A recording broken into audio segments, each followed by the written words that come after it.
Hello guys, welcome back to PC वाले YouTube channel. And आज की वीडियो में हम देखने वाले हैं एक नजर RTX 3080 फ्रॉम Asus ROG। और ये कार्ड लेने का सपना सबका होता है। Asus ROG लाइक एस्थेटिक्स के साथ साथ तुमको मिलते हैं भयंकर भयंकर एकदम खतरनाक RGB और भयंकर परफॉर्मेंस, और ना केवल परफॉर्मेंस बल्कि भयंकर फीचर्स। तो इस कार्ड के फीचर्स एंड इसके कुछ हम बेंचमार्क्स देखेंगे विद रे ट्रेसिंग एंड कैसा ये परफॉर्म करता है। और मैं तुमको कुछ ROG फीचर्स के बारे में इसके बारे में बताऊंगा, जो कि जिससे कि तुम्हें पता चलेगा कि इस कार्ड के पीछे लोग पागल क्यों होते हैं। एंड मैंने, तुम जानते हो कि मैं जो है वो एक स्टोरी बेस्ड गेमर हूँ। मैं स्टोरी बेस्ड गेम ज़्यादा खेलना पसंद करता हूँ। मुझे स्टोरी एंड विजुअल्स इस टाइप की गेम्स पसंद है, लाइक असैसिन क्रीड, लाइक तुम्हारा डेविल मे क्राई, लाइक तुम्हारा GTA जहाँ पे स्टोरी ज़्यादा अच्छी है, साइबर पंक तुम्हारा हो गया, ठीक है, रेड डेड रिडेम्पशन हो गया। इस टाइप की गेम्स में ज़्यादा खेलता हूँ, तो वहाँ पे जो है मुझे बेटर विजुअल्स चाहिए। तो इसीलिए मैं जो है वो 3080 की तरफ यहाँ पे गया हूँ।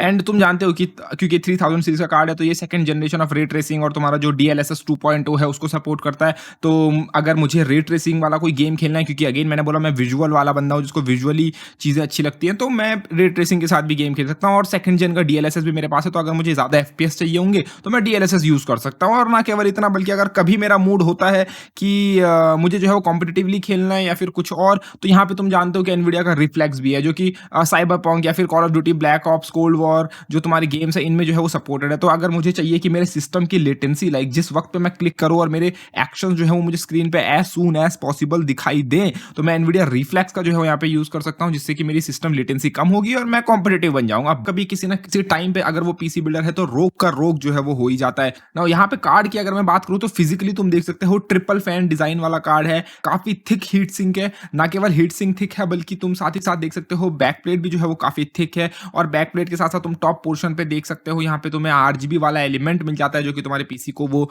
चमचमाते हुए RGB की मदद से जो है वो एक्स्ट्रा FPS देगा। और यहाँ पे तुम्हें साथ ही साथ बैक साइड पे मिल जाते हैं 6 की 6 MLCC कैपेसिटर एरेज, जो कि तुम्हें बताती है कि Asus ने इस कार्ड में बिल्कुल भी चीप आउट नहीं किया है और सारे के सारे एक्सपेंसिव कंपोनेंट्स लगाए हैं। साथ ही साथ तुम्हें बैक प्लेट में यहाँ पे साइड में कुछ एक होल टाइप का दिख जाता है, और ये होल जो है वो काम ये करता है कि ये एयर को इजीली फ्लो होने देता है हीट सिंक से, जिससे एयर फ्लो जो है वो तुम्हारा मेंटेन रहता है। तुम्हारा एयर जो है वो बैक प्लेट पे टकरा के कहीं साइड से नहीं निकलती, तो काइंड ऑफ एफिशिएंट कूलिंग देखने को मिलती है। ROG स्ट्रिक्स की जो है वो चमचमाती हुई मार्किंग्स तुमको यहाँ पे दिख जाएंगी। साथ ही साथ अगर मैं तुम्हें यहाँ पे कुछ खतरनाक फीचर्स के बारे में बात करूं, तो यहाँ पे तुम्हें इस कार्ड के अंदर डुअल बायोस मिलता है, एक साइलेंट बायोस और एक परफॉर्मेंस बायोस। बट टेक्निकली तुम इसके अंदर एक नॉर्मल स्टॉक बायोस, और यहाँ पे I think as far as I know Asus का एक 480 या 450 वॉट का एक बायोस एग्जिस्ट करता है। तुम चाहो तो उसको इसके अंदर फ्लैश कर सकते हो, या फिर आई थिंक वो पहले से आता है, उसकी पावर लिमिट इतनी पहले से आती है। बट अगर नहीं आती देन तुम टेक्निकली एक बायोस के अंदर वो वाला बायोस फ्लैश कर सकते हो, और एक बायोस के अंदर स्टॉक नॉर्मल बायोस फ्लैश रहने दे सकते हो। और अगर कुछ इशू आता है तो तुम बायोस को चेंज भी कर सकते हो। ना केवल इतना, बल्कि इंटरनेट पे कहीं पे इंटरनेट पे, मैं नहीं बताऊंगा कहां पे, एक ऐसा गुप्त बायोस भी है जो कि तुम्हें देता है अनलिमिटेड पावर लिमिट इस RTX 3080 पे, क्योंकि ये कार्ड बना ही प्रोफेशनल्स के लिए, ये बना ही एंथुजियास्ट के लिए, ये बना ही खतरनाक लोगों के लिए।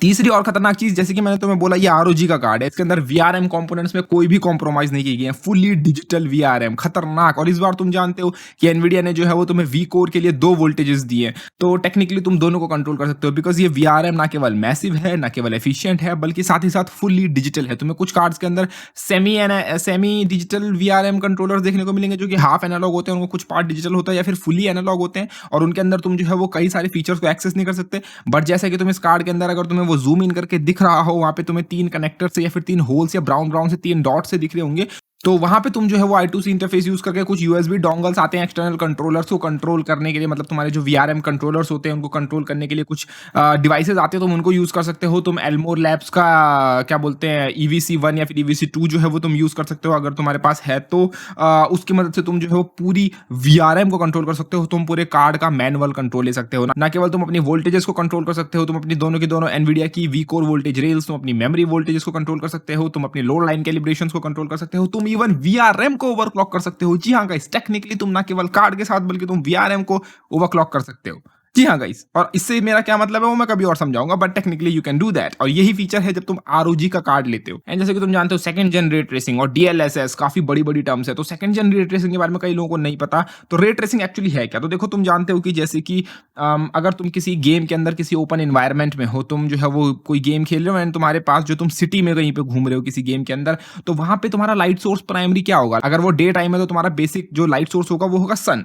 ठीक है, तो अब सन जो अपनी लाइट रेज जो सन की आ रही है सन से, वो सन की लाइट रेज़ तुम्हारे आस-पास के एनवायरनमेंट से कैसे इंटरैक्ट कर रही हैं। लाइक फॉर एग्ज़ाम्पल अगर मिरर वाली कोई बिल्डिंग है या कोई एक शाइनी कार है या फिर कोई मेटल ऑब्जेक्ट है तुम्हारे आस-पास, तो उनसे जो है वो लाइट रेज़ किस तरीके से इंटरैक्ट कर रही हैं, किस तरीके से रिफ्लेक्ट कर रही हैं, किस तरीके से तुम्हारी शैडोज़ कास्ट हो रही है एनवायरनमेंट में, और एनवायरनमेंट में जो ऑब्जेक्ट्स हैं, वो किस तरीके से अपनी इंडिविजुअल लाइटिंग्स से जो है वो अपने आस-पास की चीज़ों को ग्लो कर रहे हैं, मतलब इल्यूमिनेट कर रहे हैं। तो जैसे मान लो तुम नाइट टाइम पे हो, और यहाँ पे मैं बेंचमार्क के लिए साइबरपंक जैसे लेने वाला हूँ। तो साइबरपंक में जो है वो तुम जानते हो फेमस नाइट सिटी, और नाइट सिटी में जो है वो तुम्हारे बिलबोर्ड्स होंगे, लाइटिंग्स होंगी, लाइट के साइन्स होंगे, ट्रैफिक लाइट्स होंगी, हर इतने सारे लाइट सोर्सेज़ होंगे। तो ट्रैफिक लाइट रेड कलर में जल रही है, तो उस रेड कलर का रिफ्लेक्शन वो अपने आस-पास की चीज़ों को कैसे इल्यूमिनेट कर रहा है। तो वो सारी चीज़ें जो है वो लाइट रेज़ के अंदर जो भी कैसे इंटरैक्ट कर रही है, लाइट रेज़ किस तरीके से रिफ्लेक्ट हो रही है, बाउंस ऑफ हो रही है, किस तरीके से इंटरैक्ट कर रही है, उसको जो है वो हम बोलते हैं रे ट्रेसिंग। एंड अब बात करते हैं डीएलएसएस 2.0 की। तो डीएलएसएस 2.0 एनवीडिया का एक टेक्नीक है, डीप लर्निंग सुपर सैंपलिंग, जिसके अंदर एनवीडिया जो है वो तुम्हें करता ये है कि तुम्हारा जो गेम है उसको जो है वो लो रेजोल्यूशन पे रेंडर करता है पहले, एंड लो रेजोल्यूशन पे रेंडर करने के बाद उसको हाई रेजोल्यूशन में अपस्केल करता है, उसको अपने डीएलएसएस यानी कि डीप लर्निंग नेटवर्क के थ्रू पास करके। तो एनवीडिया के पास जो है वो अपना खुद का सुपर कंप्यूटर है, और एनवीडिया करता ये है कि एनवीडिया ने अपने डीप लर्निंग नेट को जो है वो इस तरीके से ट्रेन किया है कि उसके अंदर उन्होंने पहले जो है वो एक उसको बहुत लो रेजोल्यूशन की इमेज फीड करी, प्रोवाइड करी, एंड उसको बोला कि जो है वो इसको जो है एक हाई रेजोल्यूशन इमेज में जो है वो अपस्केल करो विदाउट क्वालिटी लॉस। और फिर उसको कंपेयर किया गया एक 16K की हाई रेजोल्यूशन फुटेज से, जो कि एक्चुअल फुटेज थी, और देखा गया कि कितना क्लोज है। और इस तरीके से उन्होंने ट्रेन किया इस एल्गोरिदम को, इस तरीके से उन्होंने इस डीप लर्निंग जो तुम्हारी सुपर सैंपलिंग है, इस एल्गोरिदम को, इसको जो है वो ट्रेन किया, और ट्रेन करने के बाद तुम्हें ये फीचर मिला डीप लर्निंग सुपर सैंपलिंग, जो कि तुमको जो है वो बिना तुम्हारे फ्रेम रेट गिराए तुम्हें अच्छे विजुअल्स देता है विदाउट क्वालिटी लॉस। और डीएलएसएस कभी-कभी तुम्हें नेटिव रेजोल्यूशन से बेटर पिक्चर क्वालिटी देता है कई-कई सिनेरियोज में। तो काफी इनक्रेडिबल चीज है ये भी। नाउ बेंचमार्क के लिए हम जो गेम यूज करने वाले हैं वो है साइबरपंक 2077, और साइबरपंक 2077 के बारे में हर कोई जानता है। एंड जो साइबरपंक है वो तुम्हारी रे trace reflection, diffused illumination, global illumination, रे ट्रेस्ड शैडोज का इसके अंदर तुम्हें सपोर्ट मिलेगा, एम्बिएंट ऑक्लूजन का तुम्हें इसके अंदर सपोर्ट देखने को मिलेगा, तुम्हें डीएलएसएस का इसके अंदर सपोर्ट देखने को मिलेगा। तो इसलिए मैं जो है वो साइबरपंक यहाँ पे ले रहा हूँ। नाउ बेंचमार्क के लिए मैं यहाँ पे 16 कोर का 3950X यूज कर रहा हूँ, साथ ही साथ में जो है वो क्रॉसहेयर 8 हीरो Asus का ही मैं यूज कर रहा हूँ। ग्राफिक कार्ड है स्ट्रिक्स तुम्हारा 3080, एंड यहाँ पे मैं सेटिंग्स गेम की यूज कर रहा हूँ 1440p पे GeForce ऑप्टिमाइज्ड सेटिंग्स या फिर GeForce रिकमेंडेड सेटिंग्स में यहाँ पे यूज कर रहा हूँ। एंड यहाँ पे अगर तुम देखो तो 1440p पे बिना डीएलएसएस के, बिना रे ट्रेसिंग के अगर तुम देखोगे यहाँ पे, तो तुम्हें ऑलमोस्ट यहाँ पे देखो तुम हाई 70s में देखो अपने एफपीएस देख सकते हो कि तुम्हें 70, 78, 79, 77 इस टाइप के हाई 70s में एफपीएस देखने को मिल रहे हैं, और विजुअली काफी अच्छा है गेम। 1440p में इसलिए खेल रहा हूँ बिकॉज 1440p एक काफी अच्छा स्वीट स्पॉट है जिसमें तुम्हें अच्छी खासी परफॉर्मेंस और अच्छा खासा रेजोल्यूशन, अच्छी खासी विजुअल क्वालिटी भी मिल जाती है। तो इसलिए मैं 1440 पे यूज कर रहा हूं, और तुम देख सकते हो तुम्हारे एफपीएस काफी अच्छे हैं। तुम गेम क्योंकि काफी डिमांडिंग है, तो उस गेम डिमांडिंग के हिसाब से एफपीएस काफी अच्छा आ रहे हैं। लेकिन जैसे ही हम रे ट्रेसिंग ऑन करते हैं, ध्यान रखना अभी हमने डीएलएसएस ऑन नहीं किया है, अभी मैंने सिर्फ रे ट्रेसिंग ऑन करी है, और तुम देखो सेम सीन में कितने अच्छे विजुअल्स हो गए हैं, लेकिन हमारा फ्रेम ड्रॉप हो चुके हैं। फ्रेम हमारे तुम देखो हाई 70s से हाई 30s में आ चुके हैं। अब तुम देख सकते हो 37, 38 इस टाइप के एफपीएस आ रहे हैं, और लेकिन गेम जो है विजुअली काफी अच्छा हो चुका है। तुम लाइट के साइंस देख सकते हो, तुम रोड के साइड में जो पानी के पडल्स हैं या फिर जो पानी पड़ा हुआ है उसमें तुम जो है वो लाइट साइंस या फिर कार्स के ऊपर रिफ्लेक्शंस वगैरह देख सकते हो। तो ये है तुम्हारी रे ट्रेसिंग। तुम देख सकते हो विजुअली तुम्हारा गेम अच्छा हो चुका है, बट तुम्हें परफॉर्मेंस हिट लगी है। लेकिन उस परफॉर्मेंस हिट से बचने के लिए हम जो यहाँ पे डीएलएसएस ऑन करने वाले हैं, और डीएलएसएस में यहाँ पे बैलेंस्ड मोड में यूज कर रहा हूँ। और बैलेंस मोड में अगर तुम अब देखोगे तो हमारे एफपीएस जो है वो काफी रिकवर हो चुका है। तुम देखोगे कि अब जो है हमें, तुम देख सकते हो हमारे 60 एफपीएस से ऊपर का जो नंबर है वो हम अचीव कर चुके हैं। तो अगर तुम रे ट्रेसिंग हमारी ऑन है, रे ट्रेसिंग ऑन के साथ साथ जो है वो हमारा डीएलएसएस ऑन है, और हमको ना केवल अच्छे विजुअल्स मिल रहे हैं बल्कि अच्छी पिक्चर क्वालिटी मिल रही है, और साथ ही साथ जो है वो हमारा 60 एफपीएस से ऊपर का टारगेट जो है वो मेंटेन्ड है इतने अच्छे विजुअल्स के साथ।